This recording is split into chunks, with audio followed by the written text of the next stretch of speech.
Speech off. Hi guys, welcome back to my channel. So I'm here to do my February wrap-up. I read a good number of books. I don't think I have too many 5 stars, but we're just going to go in the order that I read them. Except for a few. So I read the entire Emerald Sisters series by Kate Hewitt. I have been waiting for all of them to come out because they looked like they would end on cliffhangers, each one, and they did. So the first one is called The Girl on the Boat. I gave it 4 stars, and essentially we have 4 friends who are trying to get on this boat, well, this cruise ship, the SS St. Louis, because the Nazis are trying to take over Germany. So it's Sophie, Rosa, Hannah, and Rachel. Sophie, Rosa, Hannah, and Rachel. There are these 4 friends on a cruise ship bound for Cuba. And if you guys don't know this, Cuba doesn't let them in. There's only like a few people that can get out of Germany in Cuba. And they didn't want to, you have to have like no people. And so in this first one, Sophie is the only one who manages to get off there, and because her father has friends in America. So she gets taken to America, and she basically cuts an emerald and gives each of her friends a piece. And so each book follows a different friend in their journey throughout the war.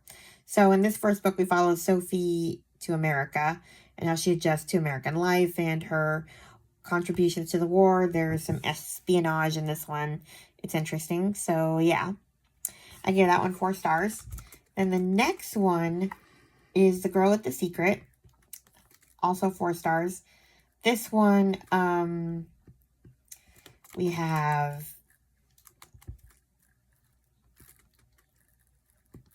what's her name?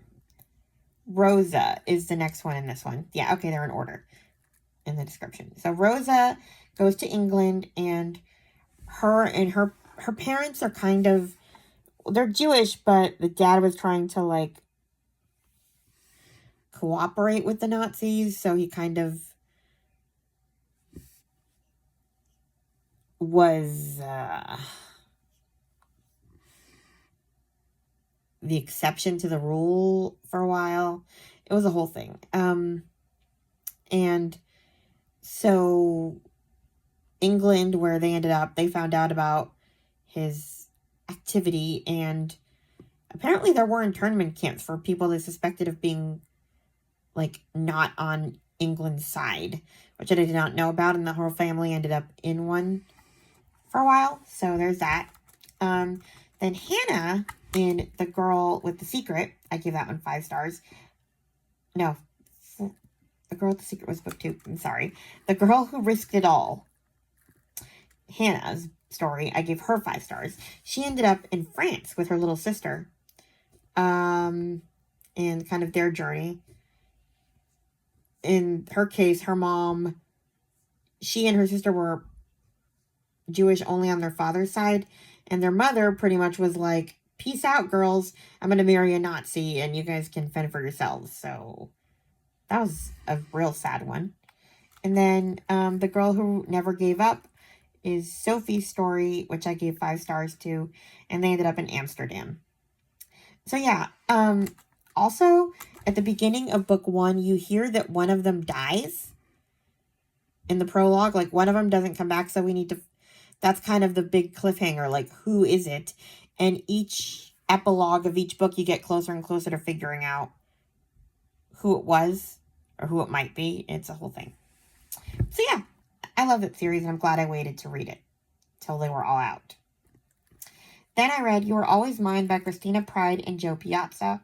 I gave this one 3 stars. I read We Were Not Like Them, which was the first collaboration they did together, and that one was great. But this one just, it was okay. So,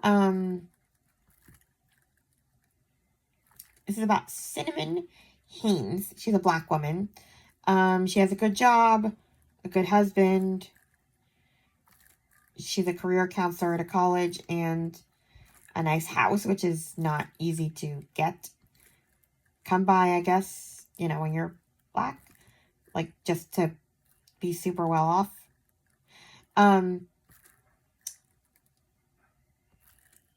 Then we have Daisy Dunlap, is a teenager who is white and also has big dreams, and she gets pregnant. And essentially Cinnamon and her become sort of friends, just like park buddies. They meet up every few days to talk to each other. And then one day Cinnamon finds an abandoned baby at the park and realizes that it's Daisy's baby, and Daisy wants her to have the baby, but the big thing is, should a Black woman raise a white baby? And that's a twist you don't really see. It's usually the other way around. Should a white woman be raising a Black baby? So yeah, that's interesting, but you don't really see that much of their friendship to where I believe that they're super close enough to where this girl would want her to raise her baby. And I don't know, I needed more from the friendship. And I thought that the baby would be older. Like, some time would pass and, like, it would be this huge custody battle where, like, grandparents found out when the kid's, like, 5. And it wasn't like that. This was all pretty much taking place when the baby was newborn. So. And her husband was not interested in raising this baby, so there's that. So yeah, it was okay. I gave it 3 stars. Now we're going to start with the fairy tale retellings readathon that was done by... Wow, I did not write it down in my notes for the wrap-up. I have to look on another file. I'm so sorry.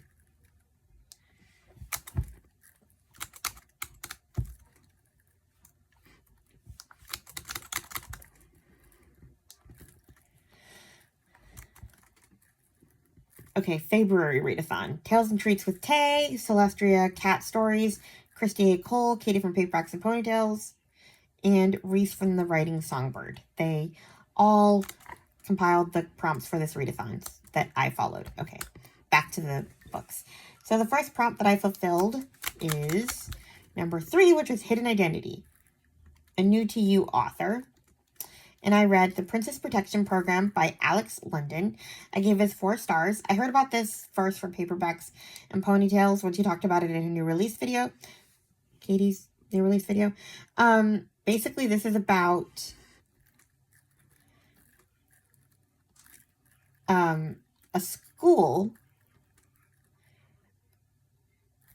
where fairy tale characters go when they don't want to be, like, in their fairy tale. In this case, we have Sleeping Beauty. Rosamund is her name in the story. She enters the school. It's called the Home Educational Academy. After she escapes the prince who's trying to, like, kiss her and, like, marry her, and, she finds it gross, so she ends up a fugitive in this place along with other fairy tale characters. And it's really funny because she takes classes all about how to live in the real world, like what are selfies and name all the different types of social media. Tumblr, Facebook. I mean, it is hilarious. And all these characters are, like, trying pizza for the first time, and it's just very funny. So, yeah, I've enjoyed that. But there is a problem with the school itself, and it's that they're kind of held prisoner there, so they need to know why, and it's a whole thing. I read the sequel later, which was about a, basically the retelling of the Frog Prince. So it was the princess who didn't want to kiss the frog, who didn't want to marry the frog. That one was less interesting. This first one was better. But, yeah. Then we have prompt number 9, Slay the Dragon. Read a book that you meant to read last year. This one is not a fairy tale retelling. The Girl with the Louding Voice by Abby Daré. I gave this 5 stars. This one is about Aduni. She's a 14-year-old Nigerian girl who wants an education. As the only daughter of a broke father and a dead mother, she's a valuable commodity, and she is sold as a third wife to an old man. And her life amounts to 4 goats, 2 bags of rice, some chickens, and a new TV. Wild. So her father pretty much forces her into marriage, and awful things happen to her. She escapes the home, and she then is secretly sold as a domestic servant to his household in a wealthier part of Lagos, and other bad things happen to her, but she does find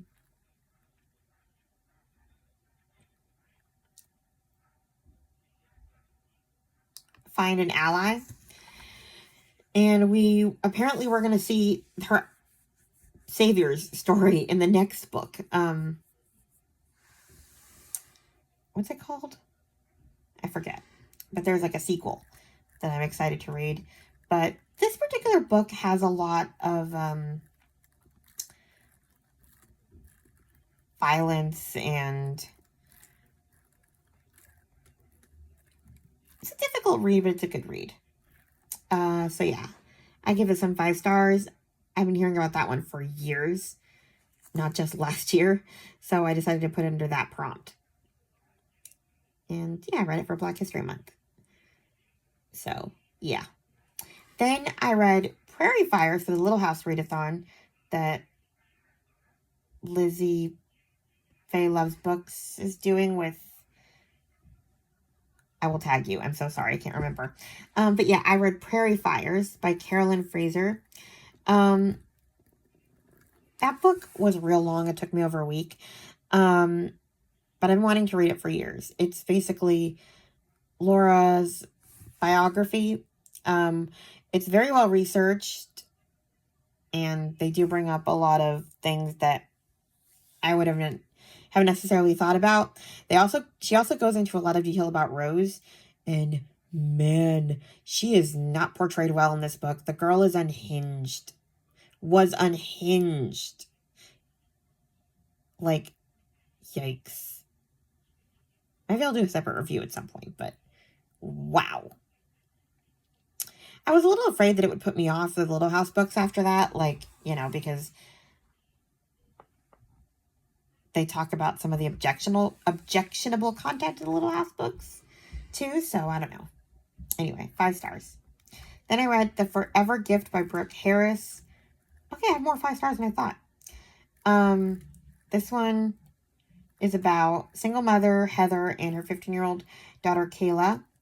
They are pretty much the Gilmore Girls. And then we find out Kayla gets sick, and Heather doesn't want to tell her how sick she actually is. But then she does, and the interesting thing is that the description makes it sound like Kayla also has this huge secret from her mom, and she does, but okay, I'm just going to read the line where I got confused.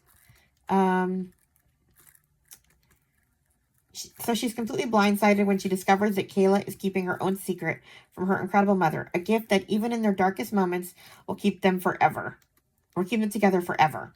I honestly thought that this big secret was that Kayla wasn't telling her mother that she was pregnant, and she didn't want the mom knew that she was like essentially dying or whatever. but she didn't know that her kid was pregnant, and that did not end up being a thing.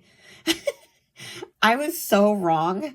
But the description really made it sound like that. Like, what else is a gift that's not going to separate, that's like a precious gift that's going to keep you together forever? I don't know, an extension of your daughter? It turned out not to be that. It was still a good read, but I was genuinely surprised. And this girl, Kayla, had a kind of like a boyfriend type person. I mean, he was a boy who was a friend. Like, they didn't like really do anything. But there was like this one point in the story where Kayla like has him in the room, and she's like, "We need mom to leave. I have a great idea that'll cheer her up." And I'm like, "No, no, no. Do not say you want him to impregnate you." And that was not what happened. This ended up being completely different than what I thought it was. We also have another perspective besides Kayla and Heather's, and that is Kayla's stepmom. So that was interesting. But yeah, it was a tearjerker. Not what I was expecting, but I enjoyed it. The surprise that Kayla has for her mother is not a grandchild. Next is number 4, Prince. The prompt is Prince has more than one perspective. I read Conceal Don't Feel by Jen Colonita. 5 stars. I loved it. I heard about it from Cat Stories. It's a Frozen retelling, the Twisted Tale series. What if Anna and Elsa had never knew never met, like never knew each other? They made them forget each other, not just that Elsa could do magic. So that was a really interesting story. And it had lots of nods to the movie, and it was great. I enjoyed every minute of it more than I thought I would. It was a really good one. Then I finished Anne of Green Gables, 5 stars. Nothing much to say there. I actually did a spoilery review, which you can check out on my channel, where I kind of do blow-by-blow account of my thoughts as I read.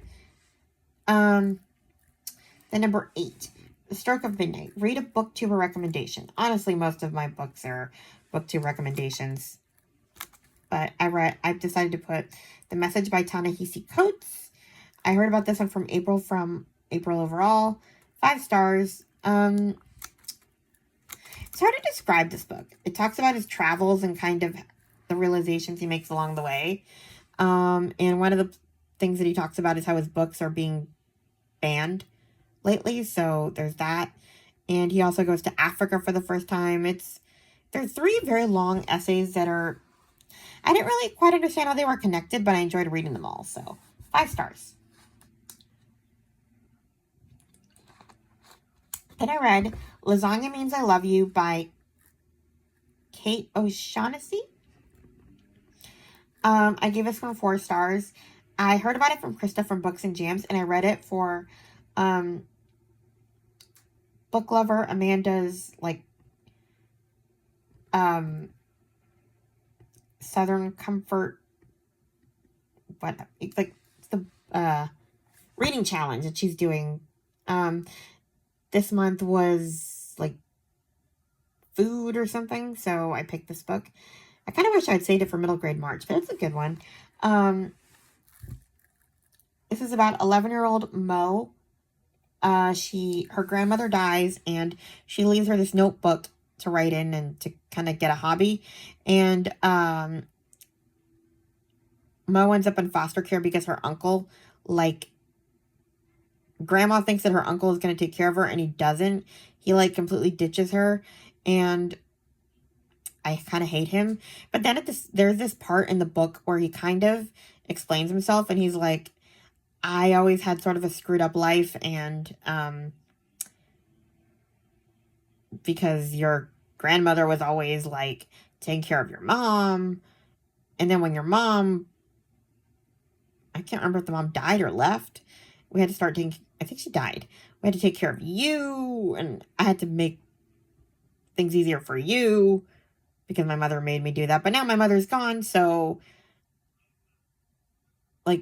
I guess what he's saying is that he was always taking care of other people, and he wanted to be selfish and take care of himself, which I get to an extent. I kind of understood where he was coming from, where if you felt neglected by your parents, you're not necessarily going to feel like taking care of somebody else.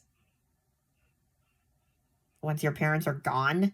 Like, I can sort of understand how you would just throw away that expectation because you're mad at them.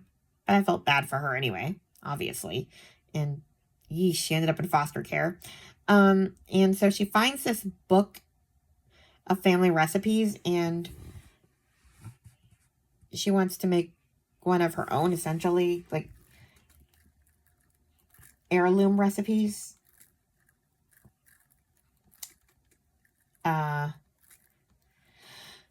So yeah, she is hoping to find her own family's recipe. And I guess a home too. She makes this book of stories behind the recipes and a website or whatever.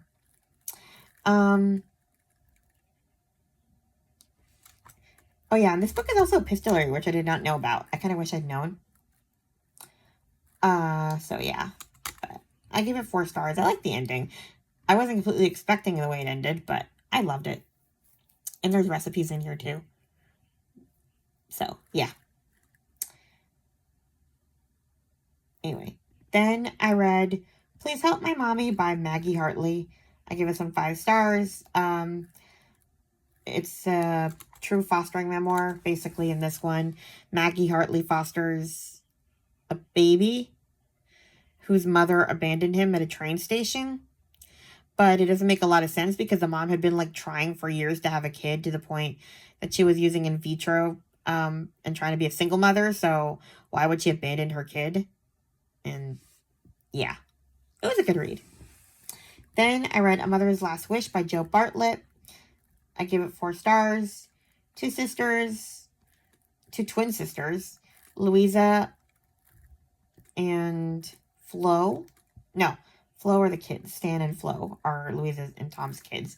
Louisa and... what's her name?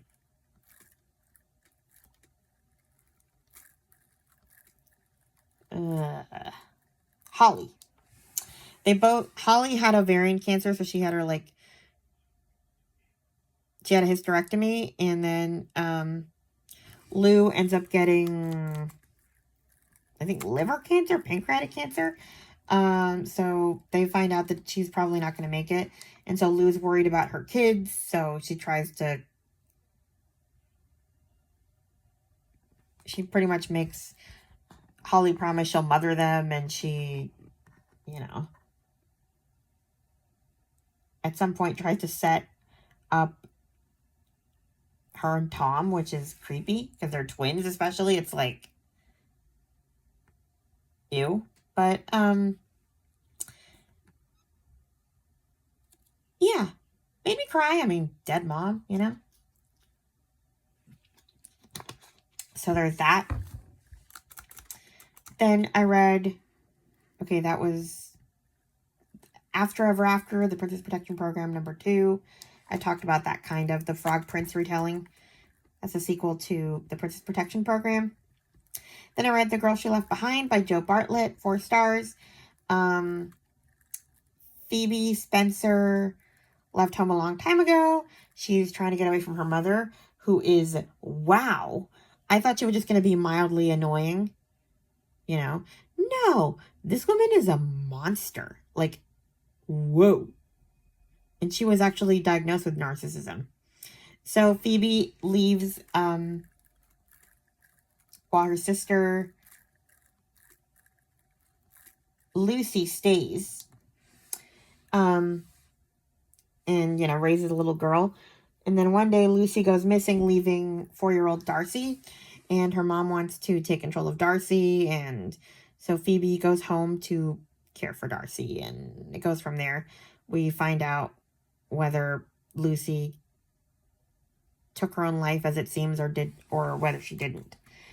So yeah. There's that one. That was a difficult read. That mom is a monster. Then I read Farmer Boy by Laura Ingalls Wilder. I never read this book. When I read the Laura books, even though it's part of the set, I never tried to read it because I was never that interested in Almanzo.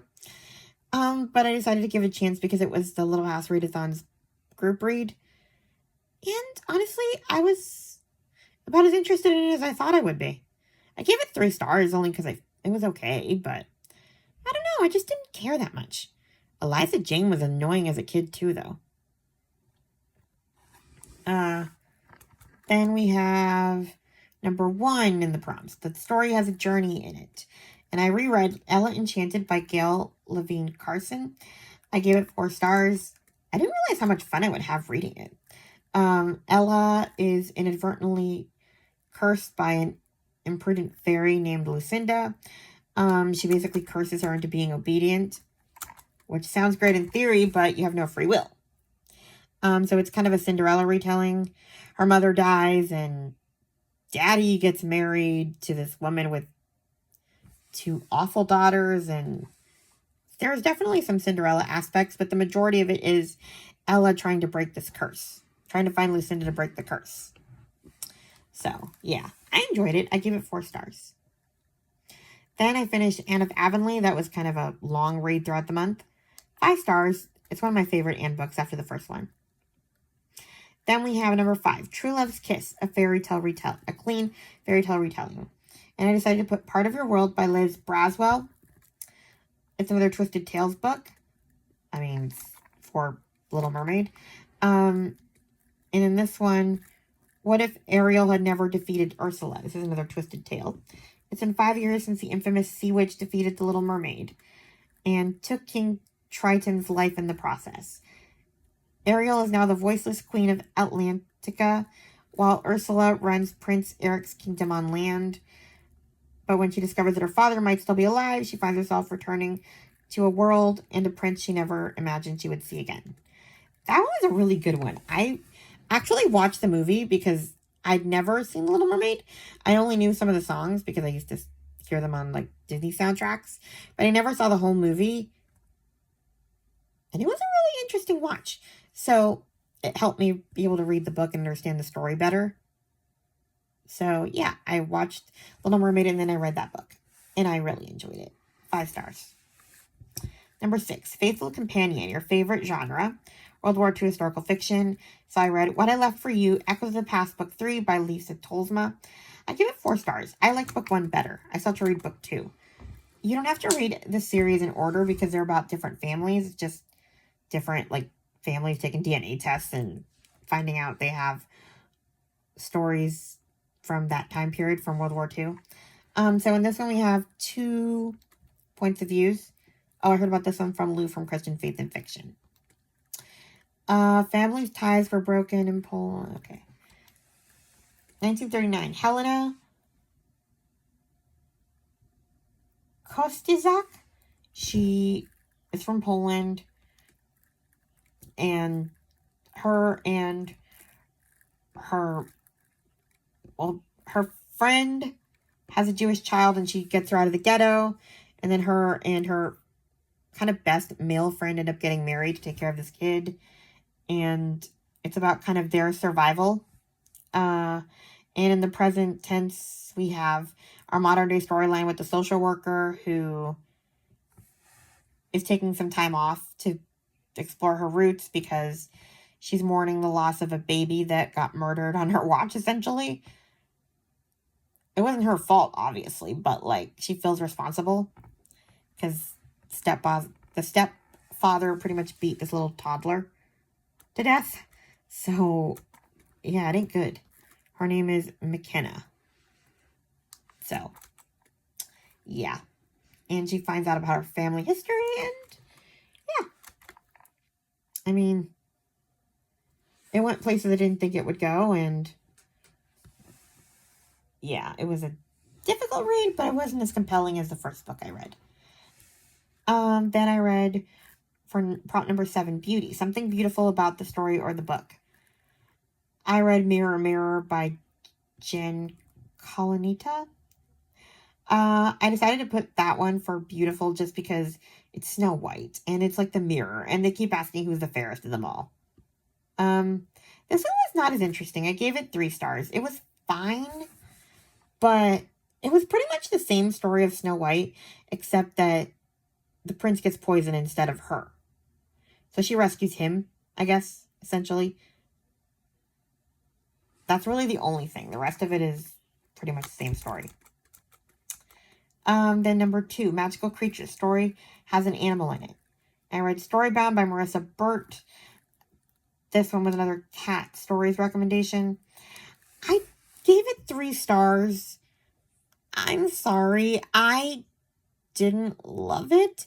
But I think part of it was I didn't understand what was happening.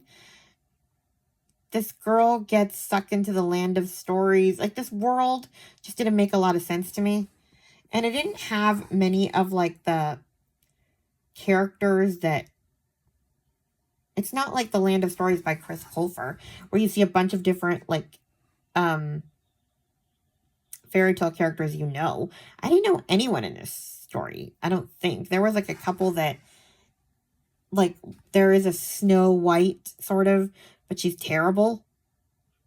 I don't know. I didn't understand what this world is supposed to be, so I just didn't get interested in it. I finished it just because I bought it, and I felt I had to, but it ended on a cliffhanger, and I still didn't care. And if the book ends on a cliffhanger and you don't care, you might as well stop. So I'm not reading the sequel. Then I ended it off with a bummer of a book. A Family Friend by Casey Watson, a truth fostering memoir. I give it 4 stars. It's a bummer because of the content, not because of the quality of the writing or anything. I mean, it's a fostering memoir. It's about a kid who was taken advantage of by a family friend in a gross way. So, you know, that's why I said that it's a bummer. So, yeah. That is everything I read in February. Please like, comment, and subscribe. And I'll talk to you guys in my next video. Bye. Stop recording video.